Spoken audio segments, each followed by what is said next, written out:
चारों तरफ सन्नाटा था। सूरज सर पर तो था, लेकिन पेड़ों की घनी शाखों ने उसकी रोशनी जमीन तक पहुंचने ही नहीं दी थी।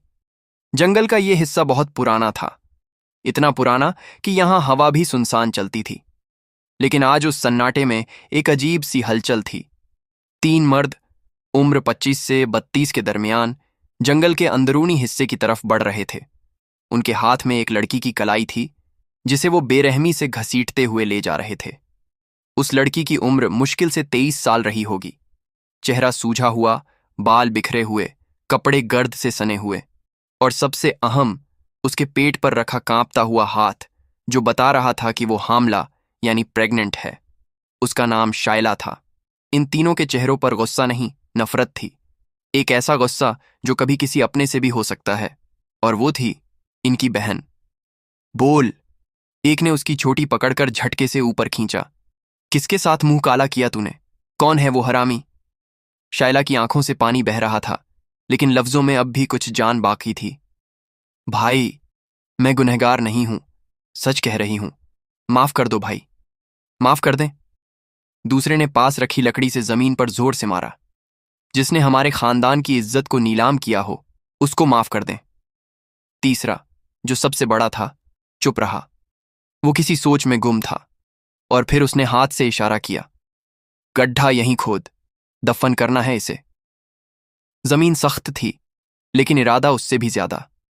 बेलचा जमीन में धंस रहा था, मिट्टी उखड़ रही थी।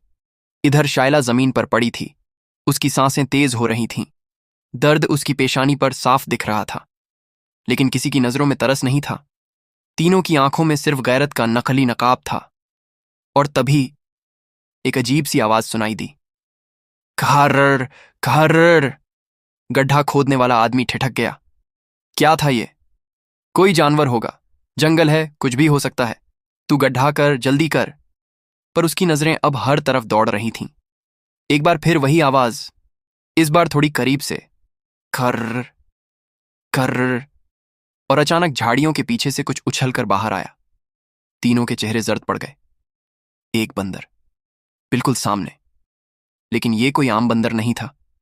उसकी आंखें कुछ और कह रही थीं। वो गुस्से में था, बिल्कुल इंसानों जैसा गुस्सा। सांसें तेज, छाती ऊपर नीचे हो रही थी, जैसे उसने सब कुछ देखा हो। एक ने हंसते हुए कहा, अब एक बंदर हमें रोकेगा? क्या मजाक है? लेकिन हंसी उसके चेहरे से उसी पल उड़ गई जब बंदर ने एक ही छलांग में उसके सीने पर वार कर दिया। नाखून चेहरे पर, पैर सीने पर, और वो सीधा जमीन पर गिरा। अरे काट लिया मुझे, उसने चिल्लाकर कहा।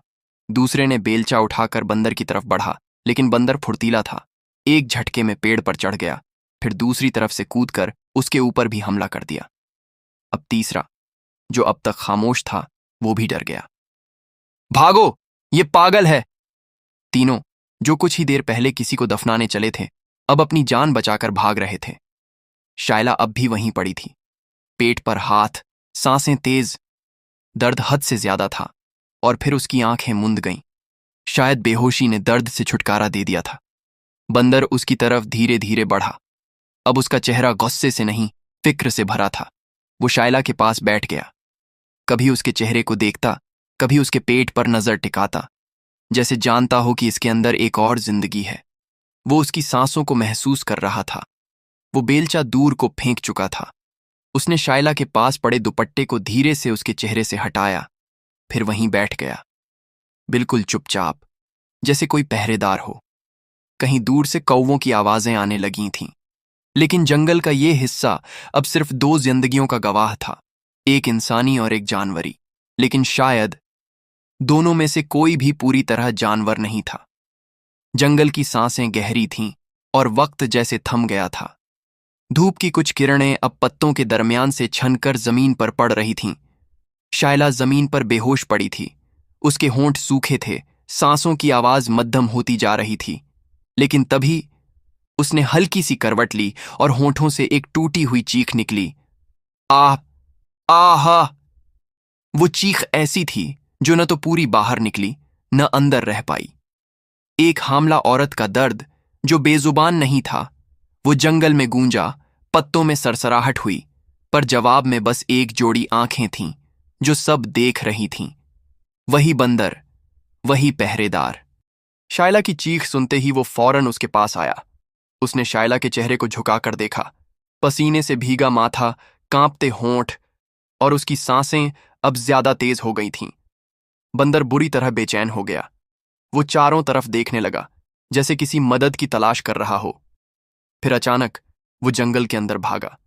ये इलाका उस किस्म का था जहां कोई तालाब या नदी पास नहीं थी, पर बंदर ठान चुका था कि शायला को पानी चाहिए और उसे हर हाल में पानी लाकर देना है। वो पेड़ों पर चढ़ता, शाखों से कूदता, झाड़ियों में झांकता, यहां तक कि दो जंगली जानवरों से भी बचता बचाता तेजी से आगे बढ़ता रहा। कभी पीछे मुड़कर देखता, कभी रुककर अपनी सांसें समेटता, लेकिन उस वक्त उसकी आंखों में सिर्फ एक ही मंजिल थी, पानी। कुछ दूर जाकर उसे एक पेड़ के नीचे एक टूटी हुई मिट्टी की सुराही दिखी, जिसमें बारिश का जमा हुआ पानी था। सुराही आधी गिरी हुई थी, लेकिन उसके नीचे जमीन गीली थी, जहां थोड़ी सी नमी बची थी। बंदर ने अपने दोनों हाथों से थोड़ा सा पानी समेटने की कोशिश की, लेकिन वो हाथों से लुढ़क कर गिर गया। फिर उसने आसपास देखा। एक सूखी खोखली लकड़ी पड़ी थी, बिल्कुल खोखली बांस जैसी। वो उसे मुंह में दबाकर झुका और पानी के पास ले गया। कई कोशिशों के बाद वो लकड़ी की खोखल में थोड़ा सा पानी भर सका। जैसे ही भर गया, वो दौड़ पड़ा। वो दो टांगों पर नहीं, चारों हाथ पैरों पर भाग रहा था, ताकि ज्यादा हिल न जाए पानी। लेकिन रास्ते में एक बड़ा झटका लगा। एक कांटा उसकी टांग में धंस गया। बंदर रुका, दर्द से कराह उठा, पर लकड़ी को नहीं गिरने दिया। उसने अपने दांतों से कांटे को खींचा, थोड़ा खून बहा, लेकिन चेहरा बिना शिकन के उठा लिया। वो फिर भागा। जब वो वापस पहुंचा, शायला अब भी बेसुध थी, लेकिन उसकी सांसें अब बहुत ज्यादा तेज थीं। बंदर उसके पास आया, लकड़ी को धीरे से जमीन पर रखा। उसने दोनों हाथों से लकड़ी को उठाया और उसके मुंह के पास लाया। फिर एक एक बूंद उसकी होंठों पर गिराई। शायला के होंठ हिले। उसने आंखें खोलीं, धुंधली नजरों से उस अजीब से पहरेदार को देखा और कुछ समझ नहीं पाई। लेकिन जैसे ही पानी की दूसरी घूंट गिरी, उसकी सांसों में थोड़ी राहत महसूस हुई। वो अब पूरे होश में नहीं थी, पर उसकी पलकों में थरथराहट थी, जैसे किसी ने उसे थाम लिया हो। बंदर अब भी वहीं बैठा था, उसके पास, उसके करीब। वो बार बार उसके माथे से पसीना पोंछने की कोशिश करता, उसकी सांसों को चुपचाप देखता। शायला ने एक बार फिर आंखें खोलीं, और इस बार उसकी आंखों में खौफ नहीं था, बल्कि ताज्जुब और राहत का अजीब सा मेल था। उसने कांपती आवाज में सिर्फ एक लफ्ज कहा, तू।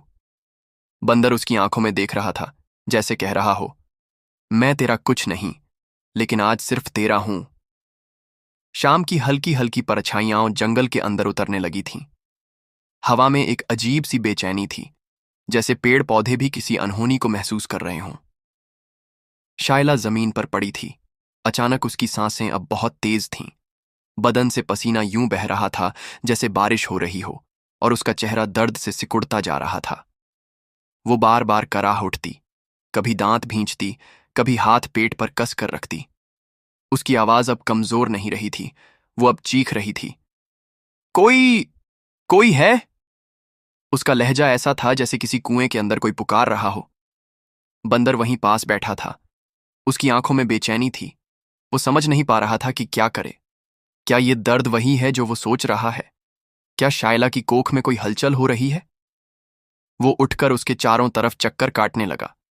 कभी उसके मुंह को देखता, कभी पेट को, कभी हाथों को थामने की कोशिश करता, लेकिन कुछ समझ नहीं आ रहा था।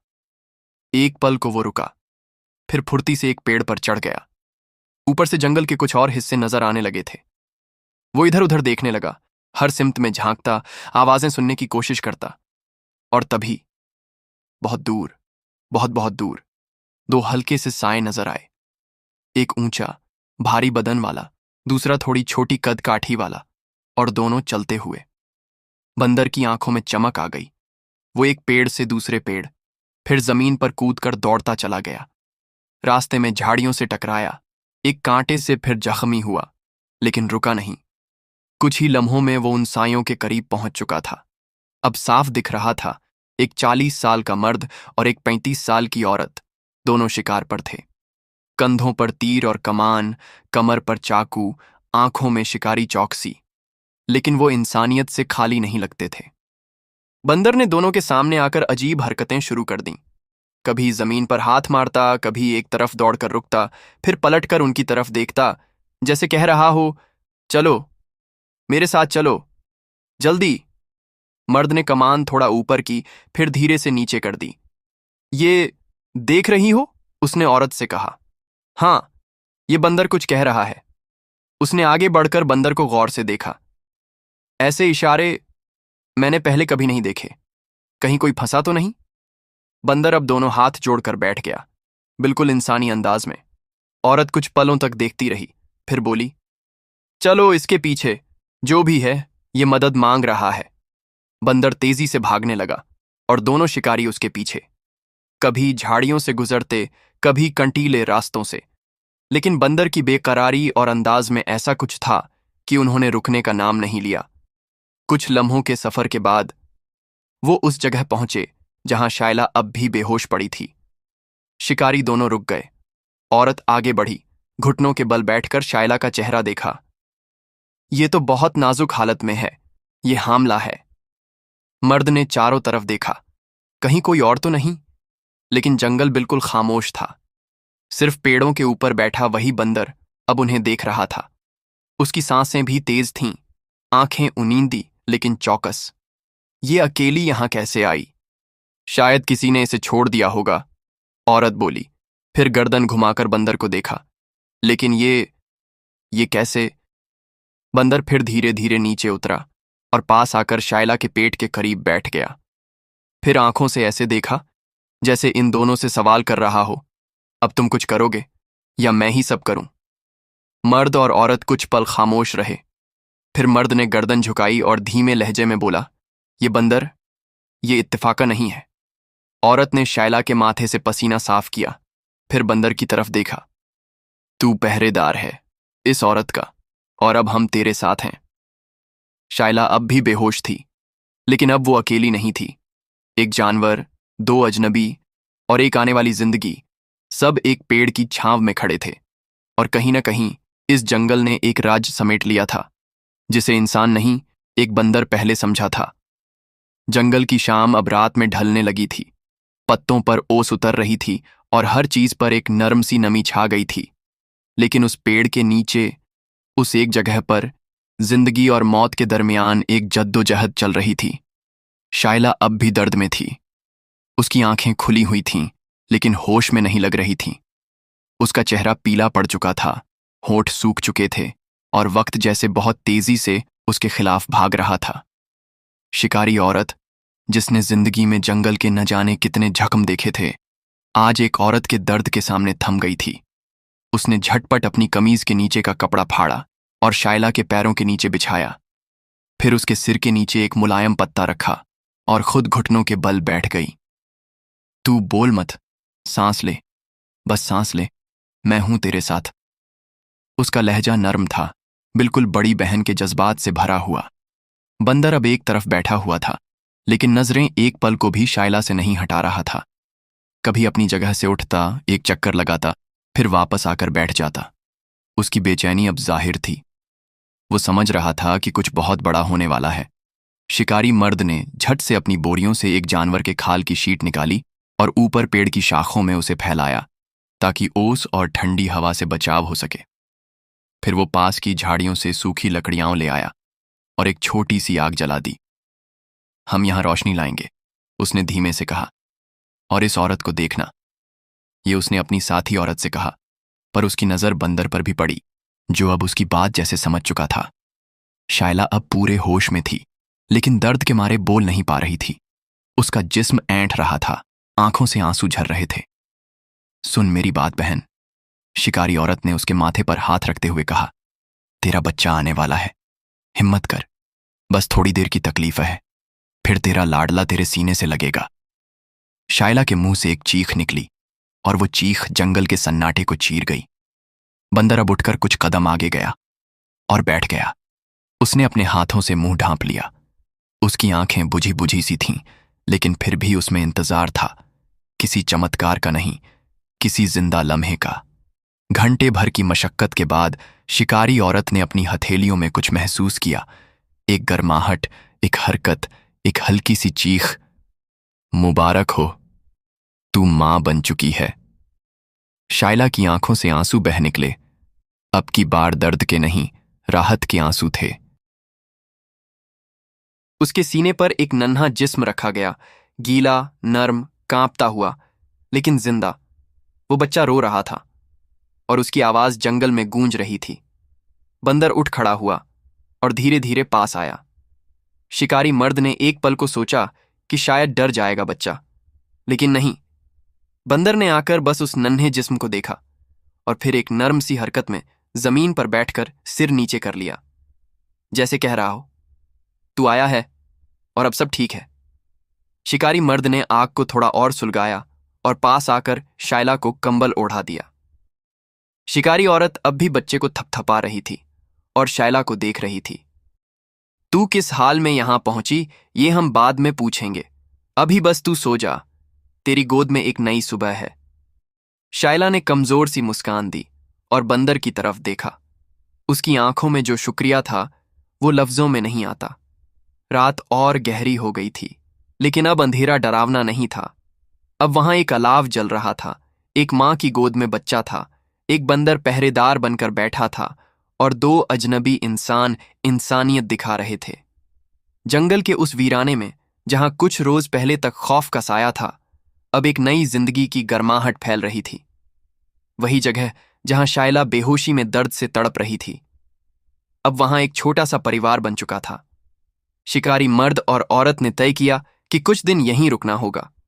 न शायला चलने के काबिल थी, न बच्चा इतनी जल्दी किसी सफर को झेल सकता था। पहले दिन उन्होंने पेड़ों की डालियां काटकर एक छोटी सी झोंपड़ी बनाई, एक नीम के पेड़ की छांव में, जो सूरज की तपिश भी रोकता था और बारिश की बूंदों को भी। झोंपड़ी बस लकड़ियों और पत्तों की नहीं थी, उसमें शिकारी औरत की समझदारी और बंदर की पहरेदारी भी शामिल थी। बंदर हर रोज दूर जाकर पत्ते, फल, कभी कभी किसी जंगली बेल का पानी से भरा तना भी लेकर आता। उसकी हरकतों में अब सिर्फ बेचैनी नहीं थी, उसमें जिम्मेदारी भी थी। बच्चा, वो अब हर दिन थोड़ा और जानदार हो रहा था। कभी रोता, कभी मुस्कुराता और कभी बंदर की नकल करता, हाथ पांव मारता हुआ। शायला उसे गोद में लेकर जब देखती तो आंखें भीग जाती। बंदर हर रात झोंपड़ी के बाहर बैठ जाता, बिल्कुल उस तरह जैसे कोई बड़ा भाई दरवाजे के पास पहरा देता है। शिकारी औरत ने शायला को कई चीजें सिखाईं, जैसे पेड़ की छाल से बच्चे का झूला बनाना, जैसे कांटों से दूध निकालने वाली बेल को पहचानना। शायला हर चीज को ध्यान से सीखती, क्योंकि अब वो अकेली नहीं थी, अब वो किसी के लिए जिम्मेदार थी। शिकारी मर्द ने झोंपड़ी के पास एक छोटा सा गड्ढा खोदकर पानी जमा करने का इंतजाम किया। पास की जमीन समतल की और सूखी घास बिछा दी ताकि बच्चा खुले में लेट सके। हर दिन बंदर उसकी देखभाल में एक नया तरीका अपनाता, कभी उसके लिए पत्तों की छत बनाता, कभी झाड़ी से कांटे हटाता और कभी बच्चा रोता तो पेड़ से लटक कर उसे हंसाने की कोशिश करता। एक दिन सुबह सुबह जब धूप की पहली किरण झोंपड़ी पर पड़ी, शायला बाहर निकली। उसने दूर तक नजर दौड़ाई, हर तरफ हरियाली थी, लेकिन अब वो डर नहीं लगता था। बंदर झूले के पास बैठा हुआ था और बच्चा उसकी उंगलियां पकड़कर खिलखिला रहा था। शिकारी औरत ने धीरे से आकर शायला के कंधे पर हाथ रखा। तू अब मजबूत लग रही है। शायला मुस्कुराई।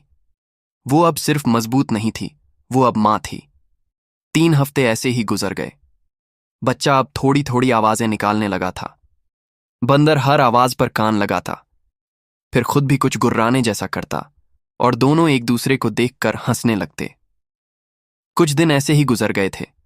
वो नन्हा बच्चा अब हल्की फुल्की बातें करने लगा था और शायला की जिंदगी धीरे धीरे सुकून की ओर बढ़ रही थी। जंगल में ठंडक कम हो रही थी और दिन के वक्त हल्की सी गर्मी महसूस होने लगी थी। एक दिन जब शिकारी मर्द और औरत ने पास के रास्ते पर जाने का सोचा तो शायला के मन में कुछ हलचल सी होने लगी। उसने अब तक अपनी पूरी कहानी नहीं बताई थी, वो सब कुछ जो उसके दिल में दफन था, जो वो उस वक्त तक सोच नहीं पाई थी। शिकारी मर्द और औरत के पास बैठते हुए शायला ने आहिस्ता से सिर झुका लिया। फिर शिकारियों की आंखों में देखती हुई उसने कहा, मुझे तुमसे कुछ बातें करनी हैं। जिनसे तुम मेरे बारे में बहुत कुछ जान पाओगे। शिकारी मर्द और औरत चुपचाप शायला की तरफ देखने लगे। उनकी आंखों में एक अजीब सी नरमियत थी, जैसे वो जानना चाहते थे कि शायला ने कितना कुछ सहा था। शायला ने धीरे से बात शुरू की। मेरे 3 भाई थे, बड़े दिलदार लोग थे। हमारा घर छोटा था। मेरे भाई काम करने जाते थे और मैं घर पर अकेली रहती थी। इसी दौरान एक लड़का आया था और मैंने उससे बहुत प्यार किया था। उसने मुझसे कहा था कि वह मुझे अपनी बीवी बनाएगा, लेकिन जब मैं उसके पास आई तो उसने मुझे धोखा दिया। उसने मुझे अकेला छोड़ दिया और जब मुझे पता चला कि मैं हामला यानी प्रेग्नेंट हूं तो मैंने उसे बताया, लेकिन उसने मुझसे मुंह मोड़ लिया और भाग गया। उसने मुझे कभी अपनाया नहीं। शायला की आंखों में आंसू थे, लेकिन उसने रुककर बात जारी रखी। मैंने ये सब अपने भाइयों से छिपा लिया था। मेरी माँ का इंतकाल हो चुका था। मेरे पास किसी इंसान से मदद लेने का रास्ता नहीं था। फिर मैंने तय किया कि मैं अपनी खाला के घर चली जाऊंगी, जो दूर रहती थी। मैंने सोचा कि शायद वहां जाकर थोड़ी राहत मिले, तो मैंने बिना बताए उनके घर जाने का सोचा और जाने से पहले भाइयों से इजाजत ली। वो मेरी बात मान गए और मैंने वहां जाकर कुछ दिन आराम किया। खाला को सब कुछ बता दिया। उन्होंने मुझे बहुत चिल्लाया, डांटा, गुस्सा भी किया, लेकिन फिर मान गई। लेकिन जब मेरे 9 महीने पूरे हो गए तो एक दिन अचानक मेरे भाई वहां आ गए। उन्हें कुछ ऐसा महसूस हुआ था और वो मुझे खींचते हुए जंगल ले आए। शायला ने आंखें बंद की, फिर सुनी सी आवाज में कहा, तुम दोनों के आने से मेरी जान बची। और फिर बंदर भी मौजूद था। मैं जिंदगी का मतलब अब समझ पा रही हूं। शिकारी औरत शायला की बातों को सुन रही थी और उसके चेहरे पर तरस, प्यार और समझ की लकीरें थीं। तू जो कह रही है वो किसी औरत के लिए बहुत मुश्किल है। उसने शायला के सिर पर हाथ रखा। लेकिन तू अकेली नहीं है। अब तू यहां है और तेरे बच्चे की जिंदगी के लिए तुम्हें मजबूत होना पड़ेगा। शिकारी मर्द भी चुप था, लेकिन उसकी आंखों में एक अजीब सी खामोशी थी। वो शायला की दर्द भरी कहानी सुनकर कुछ सोचने लगा था, जैसे वो समझ चुका था कि उसकी ताकत सिर्फ यहां की जिंदगी में नहीं, बल्कि उस दर्द में भी थी जो उसने सहा था। अब तुम दोनों की जिंदगी की शुरुआत फिर से हो रही है। शिकारी मर्द ने शायला से कहा, तुम्हें डरने की जरूरत नहीं है। तुम जहां हो वहां उम्मीद है।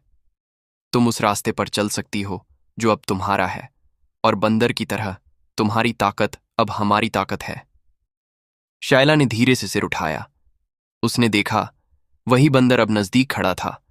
उसकी आंखों में वही गहरी समझ थी, वही बेखौफ सी निगाह। वो अपनी पूरी जिंदगी को अब अपने बच्चे और जंगल की हिफाजत के बीच समझने लगा था। बंदर के पास कोई लफ्ज नहीं थे, लेकिन उसकी आंखों में एक गहरी नजर थी, जैसे कह रहा हो, तुम कभी अकेली नहीं हो जितनी देर मैं यहां हूं। अब जंगल में शायला का दर्द कहीं खो गया था। वो एक नई शुरुआत कर रही थी। उसके साथ शिकारी मर्द और औरत थे, और जंगल के उस कोने में बंदर भी, जो अब सिर्फ एक जानवर नहीं था बल्कि एक दोस्त बन चुका था। जंगल में रहते हुए कई हफ्ते गुजर चुके थे। अब वो छोटा बच्चा धीरे धीरे घुटनों के बल चलने लगा था। उसकी हंसी शायला के सीने में जैसे राहत बनकर बसती थी। शिकारी मर्द और औरत अब रोज सोचते थे कि वापस चलना चाहिए। उन्हें अपने गांव लौटना था, अपने काम, अपनी जिंदगी की तरफ। एक शाम, जब सूरज पेड़ों की ओट में डूब रहा था और जंगल में परिंदों की आवाजें गूंज रही थीं, शिकारी औरत ने शायला से कहा, अब हमें चलना होगा। बहुत दिन हो गए यहां। हमारे अपने भी इंतजार कर रहे होंगे। शायला चुप रही, कुछ पल के लिए जैसे उसके लफ्ज हलक में अटक गए हों। उसने बस एक नजर अपने बेटे की तरफ डाली, जो बंदर की पूंछ पकड़कर खेल रहा था। शिकारी मर्द आगे आया। तू चाहे तो हमारे साथ चल सकती है। हम तुझे एक महफूज जगह ले जाएंगे, जहां लोग तुझे तेरी कहानी से नहीं, तेरे आज से पहचानेंगे। शायला ने एक लंबी सांस ली। वो जानती थी कि उस सफर में बहुत कुछ आसान हो सकता था, लेकिन फिर उसने उस बंदर की तरफ देखा जो हर रोज उसके बेटे को गोद में उठाता, जो रात भर झोंपड़ी के पास बैठा रहकर उनकी रखवाली करता। शायला कुछ कहने ही वाली थी कि अचानक बंदर गुर्राने लगा। उसने अपने दोनों हाथों से शायला की तरफ इशारा किया, जैसे कह रहा हो, नहीं, तुम नहीं जाओगी। शिकारी औरत पीछे हट गई। अजीब है ये, ऐसा लग रहा जैसे उसे डर है कि तू उसे छोड़ देगी। बंदर अब शैला के और पास आकर बैठ गया, जैसे कोई बड़ा बेटा हो। उसने बच्चे को अपनी गोद में लिया और उसकी मां की तरफ देखा। आंखों में जैसे इल्तिजा थी, तू मत जा, हम तेरा घर हैं। शायला की आंखें नम हो गईं। उसने अपने दिल पर हाथ रखा और फिर बड़ी नरमी से कहा, मैं कहीं नहीं जाऊंगी।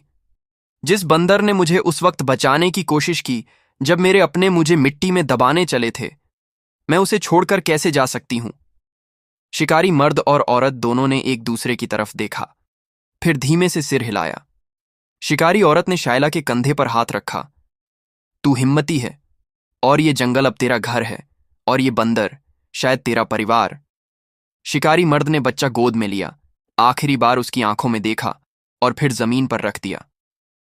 अगली सुबह जब धूप झोंपड़ी की छत से छनकर अंदर आ रही थी, शायला उठी और देखा शिकारी चले गए थे। वो अब सिर्फ बंदर और अपने बच्चे के साथ थी, लेकिन दिल में कोई खालीपन नहीं था। वो बंदर अब जिंदगी का हिस्सा बन चुका था। शायद वो कोई जानवर नहीं रहा, वो उसकी ताकत था, और शायद एक बेटा जिसने बिना कुछ कहे बहुत कुछ किया था। अब शायला हर सुबह बच्चे को गोद में लेकर बंदर के साथ जंगल की सैर पर जाती। कभी किसी पेड़ की जड़ से जड़ी बूटी खोजती, कभी किसी झरने से पानी लाती। बंदर हमेशा उसके साथ चलता, कभी आगे आगे तो कभी पीठ पीछे रुककर उनकी निगाहबानी करता। शायला ने खुद को इस जंगल के हवाले कर दिया था। अब न उसे शहर की चकाचौंध चाहिए थी, न रिश्तेदारों की सियासत। उसे बस अपनी गोद में पलता वो बच्चा चाहिए था, और साथ चाहिए था वो बंदर। वक्त गुजर गया। दिन हफ्तों में ढले, हफ्ते महीनों में, और महीनों ने साल का रूप ले लिया। अब जंगल के उस कोने में एक जंगली झोंपड़ी थी, लेकिन उसमें रहने वाले लोग जंगली नहीं थे। वहां एक औरत थी, शायला। एक बच्चा था, उसकी जान, और एक बंदर जो अब खून का नहीं लेकिन रिश्ते से भाई था। शायला का बेटा अब 6 साल का हो गया था। प्यारा सा चेहरा, घुंघराले बाल, बड़ी बड़ी आंखें जिनमें इत्मीनान था, और प्यार की एक झलक। वो बंदर को भैया कहकर बुलाता था। बंदर अब न सिर्फ जंगल में उनके लिए खाना खोज लाता, बल्कि बच्चे को दिन भर खेलाता, उसे झूलों पर बिठाता, पेड़ों पर चढ़ना सिखाता, गिरने से पहले रोक लेता। कई बार तो वो अकेला कहीं दूर चला जाता और झोली में भर फल लाता, जंगली बेर, मीठे आम, कभी कभी केले के गुच्छे और रसदार अमरूद। जब शायला को ठंडी लगती तो वो सूखे पत्ते बिछा देता, और जब बारिश होती तो झोंपड़ी के बाहर बैठकर इंतजार करता, भीगता रहता, लेकिन भीतर के माँ बेटे की नींद में खलल नहीं आने देता। बच्चा अब बंदर के साथ जंगल की जिंदगी में रच बस गया था। वो बंदर की नकल करता, उसके जैसा कूदना चाहता, यहां तक कि कभी कभी पेड़ के तनों पर चढ़ने की कोशिश भी करता। एक बार शायला ने हंसते हुए कहा, अगर यूं ही रहा तो तू पूरा बंदर बन जाएगा। बच्चे ने मुस्कुराते हुए जवाब दिया, तो क्या हुआ अम्मी, भैया तो बंदर हैं, लेकिन अच्छे बंदर हैं। शायला की आंखें उस लम्हे भर आईं, वो लम्हा जो दर्द से नहीं मोहब्बत से भीग गया था। शायला अब जंगल को समझने लगी थी। उसे मालूम हो गया था कि कौन सी जड़ी बूटी दर्द में आराम देती है, कौन सा पत्ता चूल्हे के लिए जल्दी जलता है, कहाँ कौन सी सब्जी उगती है, और कौन सा फूल सिर्फ देखने के काबिल है। बंदर रोज तड़के ही निकल जाता, कभी किसी नदी किनारे फल ढूंढता, तो कभी झाड़ी के बीच से जंगल की ताजा सब्जियां निकाल लाता। वो पत्तों में बांधकर उन्हें शायला के आगे रख देता, और फिर आंखों में सवाल होता, ये ठीक है ना? दिन भर का सिलसिला यूं ही चलता। बंदर और बच्चा एक दूसरे के पीछे दौड़ते, कभी एक दूसरे को चिढ़ाते, कभी लड़ते, और फिर गले मिलते। एक शाम की बात है, सूरज ढल रहा था और बच्चे की हंसी झोंपड़ी के भीतर गूंज रही थी। बंदर उसे पीठ पर बैठाकर भाग रहा था, और बच्चा हंसते हुए कह रहा था, भैया जल्दी भागो, माँ ने कहा खाना तैयार है। शायला मिट्टी के चूल्हे पर बनी जंगली सब्जी और रोटी रख चुकी थी। तीनों एक साथ बैठे, एक औरत, एक बच्चा और एक बंदर, दुनिया से दूर लेकिन मोहब्बत के करीब। जंगल की तन्हाई में, जहां न कोई सड्ढक थी न कोई निशान, एक झोंपड़ी बस्ती थी, मिट्टी, लकड़ी और पत्तों से बनी, लेकिन मोहब्बत, जज्बात और यादों से सजी हुई। इस झोंपड़ी में अब 3 जिंदगियां थीं। शायला, जो अब 29 साल की हो चुकी थी, उसका 6 साल का बेटा जो हर रोज बंदर के साथ पेड़ पर झूलता, और वो बंदर। तीनों के बीच अब लफ्जों से ज्यादा समझदारी थी। बंदर सुबह फल लाता, बच्चा उसे खिलाता, और शायला जंगल की सब्जियां और पानी लेकर लौटती। दिन की रोशनी में उनकी हंसी जंगल के सीने में बसती थी, और रात की खामोशी में एक अजीब सुकून था। लेकिन आज वो सुकून टूटने वाला था। जंगल के उस छोर से, जहां कभी कोई नहीं आता, आज एक आदमी दौड़ता हुआ दाखिल हो रहा था। उसके कपड़े फटे हुए थे, पसीने में लथपथ बदन, चोटें, खराशें और चेहरे पर खौफ साफ नजर आता था। उसे नहीं मालूम था कि वो किस सिमत में भाग रहा है, बस यही जानता था कि पीछे मौत है, आगे शायद कोई छुपने की जगह। इस आदमी का नाम था नासिर। उम्र तकरीबन 30 साल, और पेशा चोरी। वो शहर का जाना माना चोर था। बड़े लोगों के घरों में सेंध लगाता, तिजोरियों को चुटकियों में खाली कर देता। लेकिन आज हालात कुछ और थे। एक बड़ी चोरी के बाद उसे सिपाहियों ने घेर लिया था। किसी तरह भागते भागते वो जंगल में दाखिल हो गया। पेड़, झाड़ियों और कांटों के बीच भागते हुए नासिर को दूर से एक हल्की सी रोशनी दिखी। वो रुक गया। इतने घने जंगल में रोशनी? यहां कौन हो सकता है? जैसे जैसे वो पास आया, एक झोंपड़ी दिखाई दी। झोंपड़ी के बाहर बैठा था एक बंदर, जो प्यार से एक बच्चे के बाल संवार रहा था। बच्चा हंस रहा था, बंदर की गर्दन से लिपटा हुआ। नासिर कुछ पल के लिए ठिठक गया। ये क्या मंजर है? बंदर और बच्चा इस तरह? उसे यकीन नहीं आया। लेकिन झोंपड़ी असली थी, और उस सुकून के बीच वो अपनी बेताबी लिए सामने आया। शायला झोंपड़ी के भीतर से निकली। उसके चेहरे पर अब एक औरत का सुकून था, लेकिन आंखों में अभी भी वो दर्द था, जो वक्त की मार से भी हल्का नहीं हुआ। नासिर ने हाँफते हुए कहा, मुझे छुपा लो, मेरे पीछे सिपाही हैं, वो मुझे मार देंगे। मुझे तुम्हारे यहां कुछ दिन छुपने दो।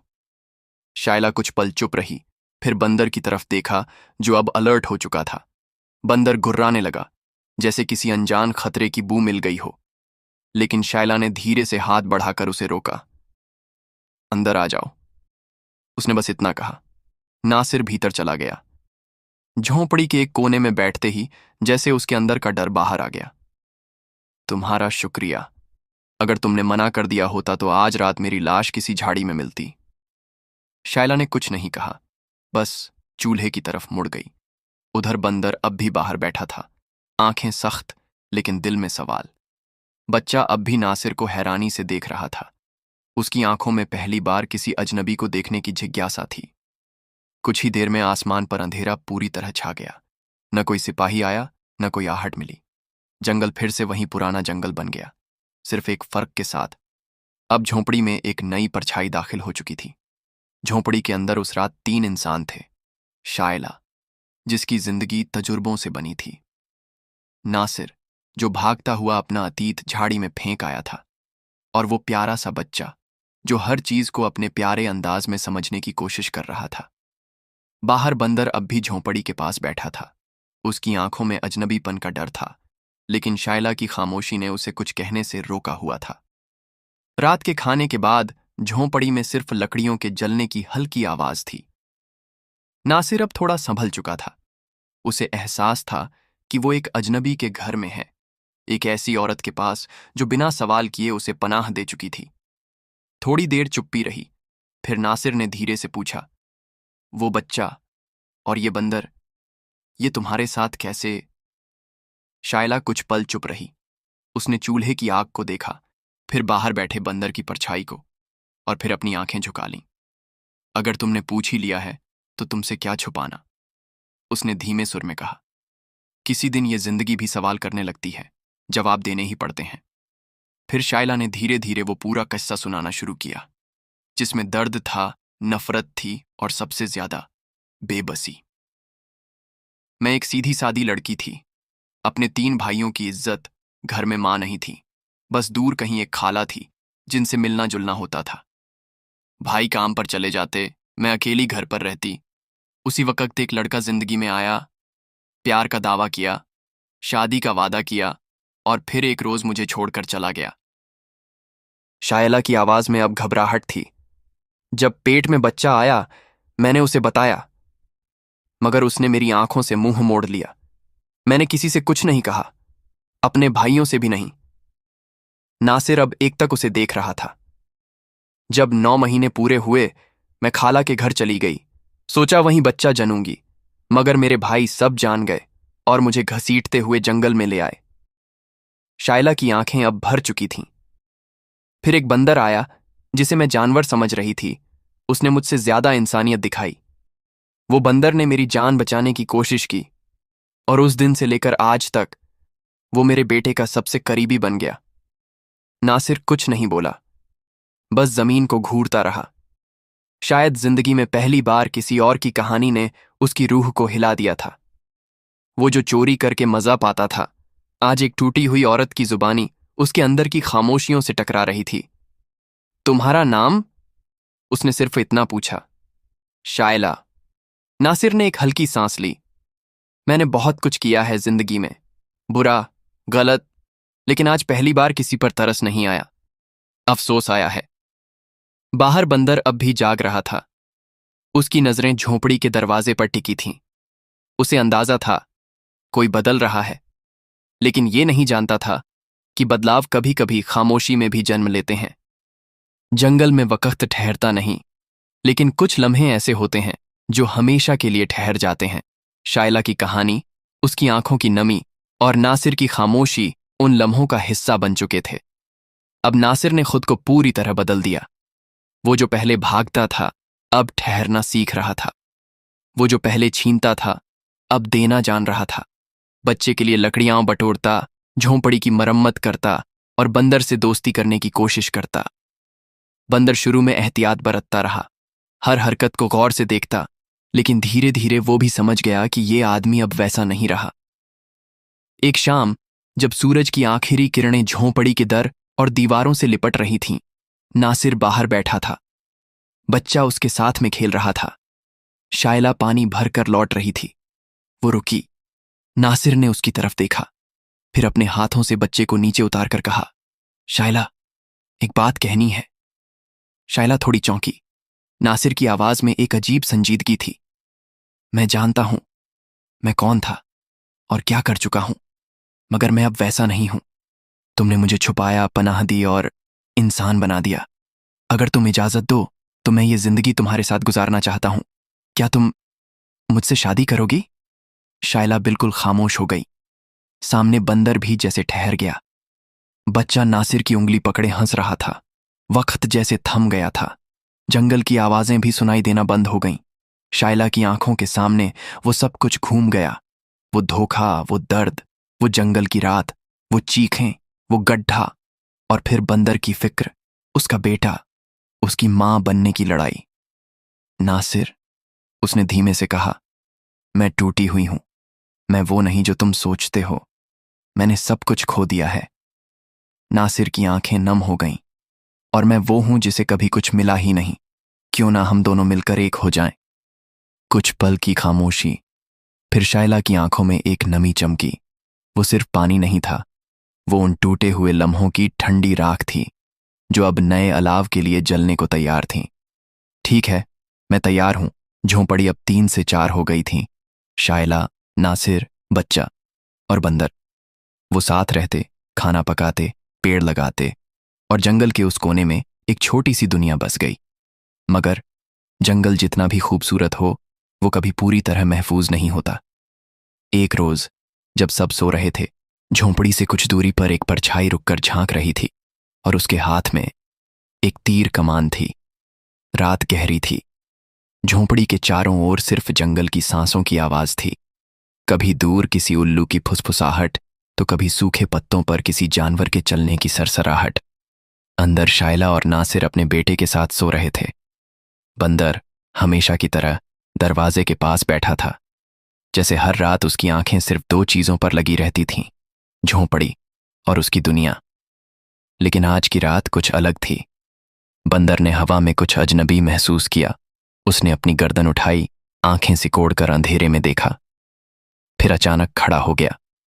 दरख्तों के पीछे कोई था, कोई जो सांस रोके देख रहा था, कोई जो शायद बहुत वक्त से वहां खड़ा था, जिसके हाथ में कोई चमकती हुई चीज, एक चाकू और तीर कमान थी। कुछ ही पलों में बंदर उस तरफ भागा। झाड़ियों के पास पहुंचकर उसने एक आदमी को देखा। चेहरे पर दाढ़ी, आंखों में झल्लाहट और जिस्म पर पुराने बदनुमा कपड़े। आदमी चौंक गया। ये क्या? बंदर! बंदर झपटा। एक पल को उसके पंजे उस आदमी के हाथ से टकराए। तीर कमान और चाकू जमीन पर गिरी और आदमी पीछे गिर पड़ा। मगर फिर उसने जेब से दूसरा चाकू निकाला और बंदर को जख्मी कर दिया। बंदर की एक हल्की चीख गूंजी, लेकिन फिर भी वो पीछे नहीं हटा। इसी शोरगुल में झोंपड़ी के अंदर शायला की आंख खुली। बच्चा! वो फौरन नासिर को जगा देती है। नासिर उठा और दोनों झोंपड़ी से बाहर निकल पड़े।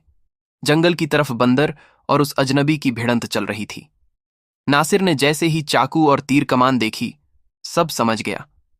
कोई शिकारी है, या शायद वो जो मुझे ढूंढ रहे थे, यानी मेरे साथी मुझे मारने के लिए। शायला ने लपक कर बच्चा उठाया और उसे झोंपड़ी के पीछे छिपा दिया। उधर बंदर अब भी लड़ रहा था, लेकिन अब वो थक चुका था। एक जख्म उसकी बांह से खून निकाल रहा था। नासिर ने झट से चाकू उठाया, मगर चलाया नहीं। रुक जा, उसने कहा। अजनबी ने पीछे हटते हुए नासिर को देखा, फिर शायला को, फिर बंदर को। तो तू यहां छिपा बैठा है नासिर? तेरे जैसे हरामी को तो वही सजा मिलनी चाहिए जो तूने लोगों को दी है। नासिर चुप रहा। उसने सिर्फ एक नजर बंदर पर डाली, जो अब भी सीना ताने लड़ने को तैयार खड़ा था।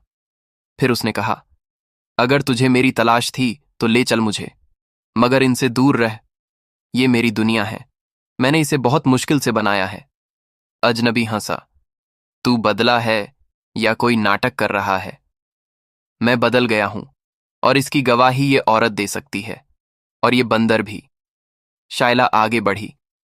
अगर इसकी चोरी की दौलत ले जाना है तो ले जा, मगर याद रख, अगर तुमने इस बंदर को हाथ लगाया तो जंगल तुम्हें कभी जिंदा नहीं छोड़ेगा।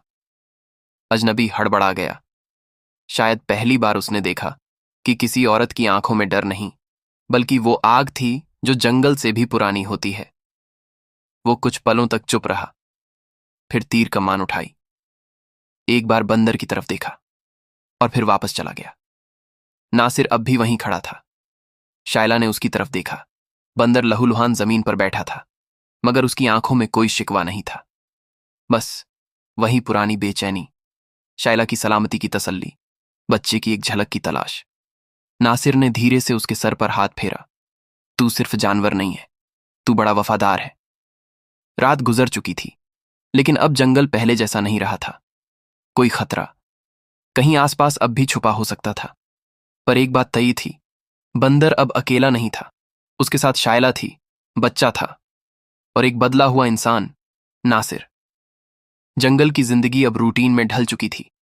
शायला, नासिर, बच्चा और बंदर, 4 जिंदगियां, एक झोंपड़ी और अनगिनत यादें। बच्चा अब 7 साल का हो गया था। उसकी प्यारी हंसी जंगल की खामोशी में गूंजती थी। वो जितना अपनी मां से जुड़ा था, उतना ही उस बंदर से भी, जो अब सिर्फ एक जानवर नहीं, उसका भाई बन चुका था।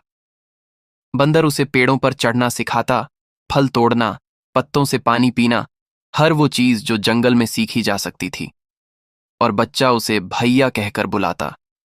वक़्त की रफ्तार किसी हवा के झोंके जैसी होती है, जो चेहरे बदल देती है, मगर यादें नहीं। जंगल में बसी उस झोंपड़ी को अब तकरीबन 20 साल हो चुके थे। वो झोंपड़ी जिसमें एक मां ने बेटे को जन्म दिया था। अब उस बेटे का नाम साहिल था। 22 साल का, लंबा मजबूत जिस्म और आंखों में गहराई लिए हुए। जंगल का हर कोना उसका जाना पहचाना था। हर पेड़, हर रास्ता, हर आवाज उसे अपने नाम से पहचानती थी। और बंदर अब बूढ़ा हो चला था। कभी फुर्ती से पेड़ों पर कूदने वाला, अब धीमी चाल से चलता। एक आंख तो बचपन में ही खो दी थी, अब दूसरी आंख भी धुंधला रही थी, मगर प्यार और वफादारी में कोई कमी नहीं थी। उस रोज दोपहर की बात है। साहिल और बंदर जंगल में दूर निकल गए थे, कुछ जड़ी बूटियां और शहद ढूंढने। तभी एक तेज आवाज आई। घोड़ों की टापें, तलवारों की टकराहट और किसी की चीख। साहिल फौरन चौकन्ना हो गया। चलो, कुछ तो गड़बड़ है। उसने बंदर की तरफ देखा, जो अब भी उसकी बात बखूबी समझता था। वो दोनों आवाज की तरफ दौड़े। दूर एक मंजर दिखा। कुछ डाकू, चारों तरफ खून खराबा और धूल। 15, 20 सिपाही जख्मी पड़े थे और एक लड़की राजसी लिबास में भागती हुई जंगल की गहराई में खो रही थी। शहजादी मेहरनाज, एक सिपाही की टूटी आवाज आई। साहिल को समझते देर न लगी। वो कोई आम लड़की नहीं थी, शायद किसी रियासत से आई होगी। वो अकेली है, अब इन दरिंदों से बच नहीं पाएगी। साहिल और बंदर दोनों बिना एक पल गंवाए भाग पड़े। जंगल की संकरी पगडंडियों में मेहरनाज भागती रही, कपड़े झाड़ियों से उलझते, सांसें तेज और आंखों में डर। तभी सामने से साहिल और बंदर निकल आए। वो घबरा गई, मगर साहिल को देख उसके चेहरे पर थोड़ी राहत आई। बचाइए, वो डाकू मेरे पीछे हैं। साहिल ने बिना कुछ बोले हाथ में पकड़ी लकड़ी कस ली। बंदर पेड़ की एक शाख पर चढ़ गया। अब भी लड़ने का हौसला जिंदा था, और जैसे ही डाकू वहां पहुंचे, तूफान शुरू हुआ। साहिल ने अकेले 3 को काबू कर लिया। जंगल के रास्ते, झाड़ियों की चालें और बंदर की कोशिश, डाकू हक्के बक्के रह गए। बंदर ने एक डाकू की आंखों पर झपट्टा मारा। साहिल ने दूसरे की टांग में लाठी मारी। अगर जिंदा जाना है, वापस लौट जाओ। साहिल की आवाज जंगल में गूंज उठी। डाकू घबराकर पीछे हटे। कई जख्मी हो चुके थे। वो वहां से भाग खड़े हुए। मेहरनाज अब भी कांप रही थी। साहिल ने उसका हाथ थामा। आप अब महफूज हैं, आइए हमारे साथ चलिए। मेहरनाज उसकी आंखों में कुछ तलाशने लगी। एक अनजाना लड़का, जंगल में रहने वाला, मगर उस शहजादे से कहीं ज्यादा बहादुर और शरीफ। वो सब झोंपड़ी तक लौटे। शायला दरवाजे पर खड़ी थी। उसने सहमी हुई लड़की को देखा, बंदर की हालत देखी और साहिल की आंखों में थकान। क्या हुआ बेटा? साहिल ने धीरे से कहा। एक मेहमान आई है, जान बचाकर। फिर साहिल ने सारी बात बताई। रात को झोंपड़ी के बाहर चूल्हा जल रहा था। मेहरनाज एक कोने में बैठी थी। साफ सुथरा कपड़ा, गरम खाना और बंदर की चुप नजरों ने उसे एहसास दिलाया, वो किसी रियासत में नहीं, मगर एक इंसानी रियासत में है। सुबह का सूरज जब जंगल की शाखों को छूता हुआ झोंपड़ी तक आया, तो माहौल कुछ बदला बदला सा था। शहजादी मेहरनाज अब न सिर्फ महफूज थी, बल्कि उसके चेहरे पर अब एक नई रोशनी भी थी। शायद फिक्र की, और शायद एक अनकही चाहत की। साहिल बंदर के साथ शहजादी को उसके महल छोड़ने का वादा निभाने जा रहा था। रास्ता लंबा था, लेकिन तीनों, साहिल, मेहरनाज और वो बंदर, एक अजीब सी खामोश कशिश में बंधे चल रहे थे। शहजादी बार बार साहिल की तरफ देखती, कुछ पूछने की, कुछ कहने की कोशिश करती, मगर जुबां साथ न देती। और साहिल, उसका मन तो जैसे जंगल के दरख्तों में ही उलझा था, मगर दिल में कुछ हलचल जरूर थी।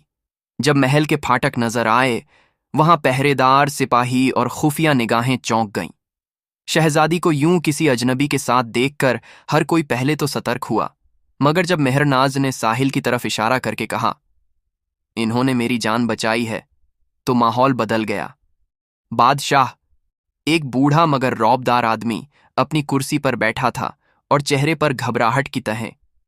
जैसे ही शहजादी ने आकर अपनी शक्ल दिखाई, वो उठ खड़ा हुआ। मेरी बच्ची! उसकी आंखों से आंसू बह निकले। जब मेहरनाज ने साहिल की तरफ इशारा किया और कहा कि इसी ने मेरी जान बचाई, बादशाह ने साहिल को नजरों से देखा। लंबा, सादगी में लिपटा नौजवान, जिसकी आंखों में न घमंड था न लालच। तुम कौन हो बेटे? साहिल ने धीरे से जवाब दिया। मैं साहिल हूं, जंगल में रहता हूं। मेरी मां, एक बूढ़ा बंदर और मैं, बस हम ही हैं। बादशाह ने हैरानी से पूछा, एक बंदर? साहिल मुस्कुराया और सब कुछ बयान कर डाला। शायला की कहानी, बंदर की वफादारी, झोंपड़ी की जिंदगी और शहजादी को कैसे बचाया गया। महल के अंदर सन्नाटा छा गया।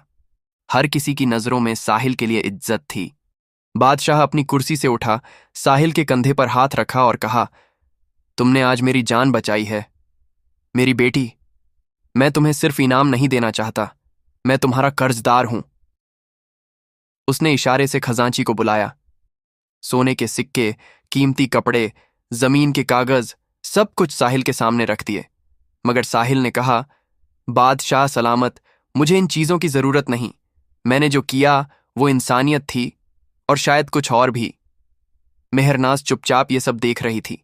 उसकी आंखों में कुछ था जो सिर्फ साहिल ही पढ़ पा रहा था, और साहिल शायद पहली बार अपने दिल की धड़कनों को सुन पा रहा था।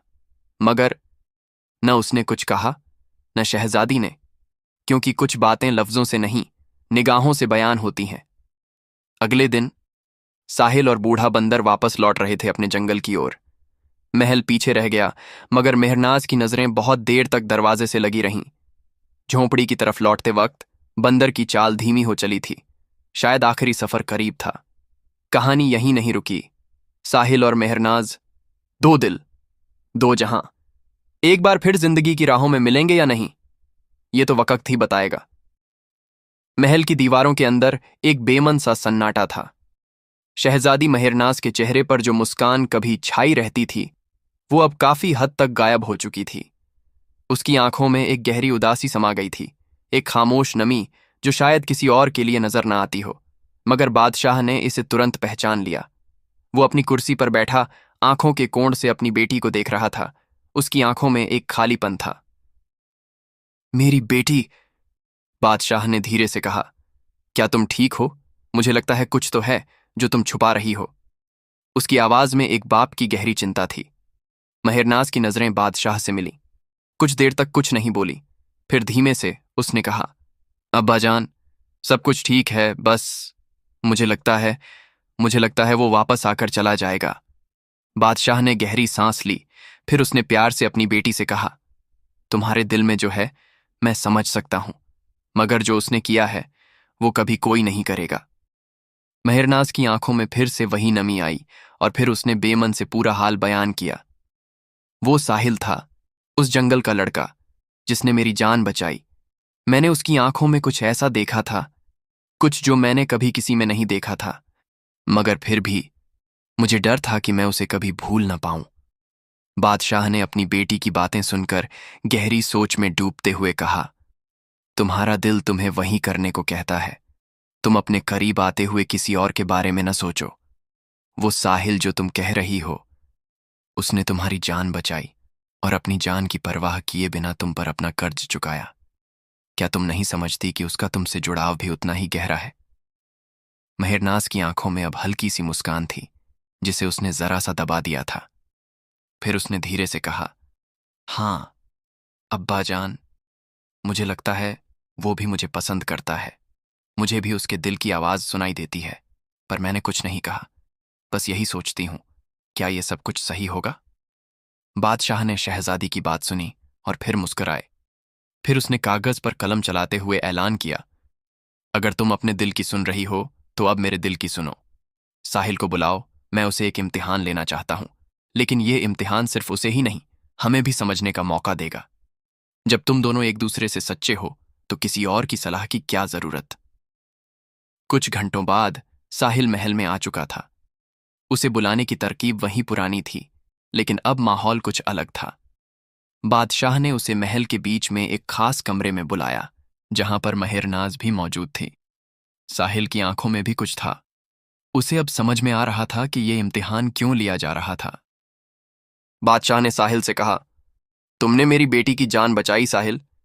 मुझे यह पता चला है कि तुम असल में इंसानियत से बहुत प्यार करते हो, लेकिन क्या तुम अपनी जिंदगी को महल के साथ बदलने के लिए तैयार हो? साहिल ने संजीदगी से जवाब दिया, अगर महल का मतलब सिर्फ ऐशो आराम है तो मैं नहीं चाहता। मुझे किसी रियासत का ख्वाब नहीं है।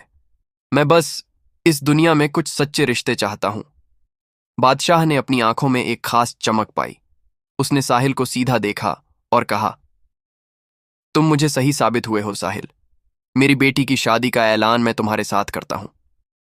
मेहरनाज की आंखों में अब आंसू थे, मगर खुशी के थे। उसने साहिल की तरफ देखा और फिर बादशाह के गले लग गई। साहिल ने उसे उठाया और फिर दोनों के दिल की बातें अब किसी लफ्ज की मोहताज नहीं थीं, क्योंकि अब वो दोनों सिर्फ एक दूसरे से जुड़े थे, जैसे जंगल में एक पेड़ अपनी जड़ों से जुड़ा होता है। महल में माहौल बिल्कुल बदल चुका था। साहिल, जो पहले जंगल के एक छोटे से घर का लड़का था, अब महल के दरवाजों से अंदर आते हुए अपनी नजरें और दिल में एक नया सपना लिए चलता था। यह महल उसकी दुनिया नहीं थी, लेकिन अब वह इस नई दुनिया में अपनी पहचान बना चुका था।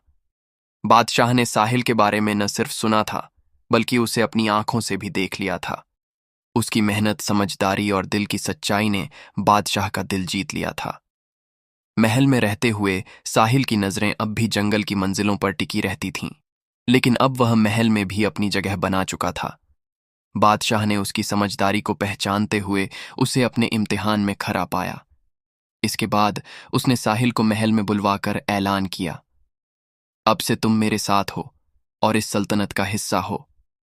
बादशाह ने साहिल के परिवार को भी महल में बुलाया। उसकी माँ और बाप, जो हमेशा जंगल के जीवन में खुश रहते थे, महल की तरफ आए, जहां उनके इस्तकबाल के लिए एक खूबसूरत कमरा तैयार किया गया था। साहिल के माँ बाप ने महल की सजावट, उसका शाही रूप देखा, मगर वे इतने बड़े परिवेश में खुद को असहज महसूस कर रहे थे। तब साहिल ने उन्हें भरोसा दिलाया कि यह उनके लिए एक नई शुरुआत है और यहाँ वो अकेले नहीं, बल्कि पूरे परिवार के साथ खुश रहेंगे। महल में उनकी जगह महफूज थी और वे किसी भी परेशानी से परे थे। महल के बीच में एक खामोश और खुशनुमा जगह थी, जहां वे अब अपनी सुकून से दिन बिता सकते थे। बंदर, जो हमेशा साहिल के साथ जंगल में रहता था, उसके लिए भी बादशाह ने खास इंतजाम किए। महल में एक अलग कमरे का इंतजाम किया गया, जहां वह आराम से रह सके। और इस तरह जंगल में रहने वाला एक लड़का महल में रहने लगा, और बादशाह के मरने के बाद वो उस सल्तनत का बादशाह बन गया।